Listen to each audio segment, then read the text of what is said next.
एक युद्ध की गाथा है ये, कुरुक्षेत्र का परिदृश्य है। बढ़ते कोलाहल में भी ये धर्म ध्वजा का दृश्य है। ये है कथा इतिहास में भीषण हुए कोहराम की। ये है कथा धर्मों अधर्मों में हुए संग्राम की। संग्राम की उद्घोषणा पर रणभूमि में चित्रित हुए कौरव और पांडव सेना सहित कुरुक्षेत्र एकत्रित हुए। कौरवों में वीर बाहुबली से रणलाल थे। युद्ध नीति सैन्य बल दिनकर से जिनके भाल थे धनुर्धर गदाधारी शस्त्रों निपुण सम्राट थे लड़ाके वीर और युद्धों में सब विकराल थे। तो इधर पांडव सैन्य बल में भी बराबर जोर था। इधर पांडव सैन्य बल में भी बराबर जोर था। वीरता थी, शौर्यता, योद्धाओं में रणघोष था। इधर भी थे शस्त्र से शोभित सुसज्जित सब युवा। चक्रधारी रथ पे थे हनुमान जी धर्मध्वजा।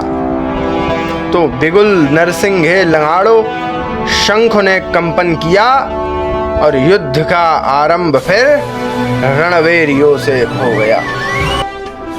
उस भयंकर शब्द ने आकाश में गर्जन किया और कौरवों के भी हृदय में मृत्यु का मर्दन किया।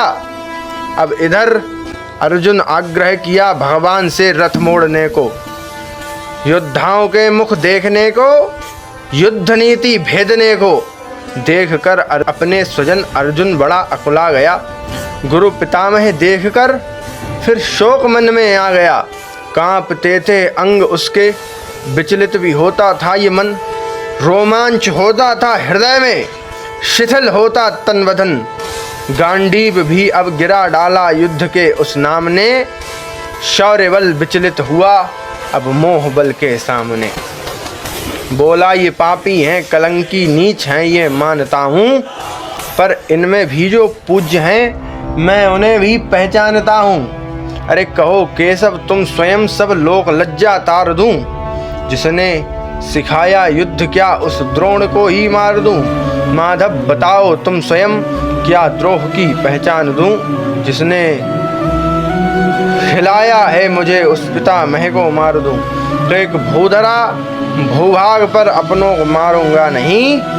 मैं भीख तो मांगूंगा पर इनसे लड़ूंगा मैं नहीं। ये अर्जुन। धन्यवाद।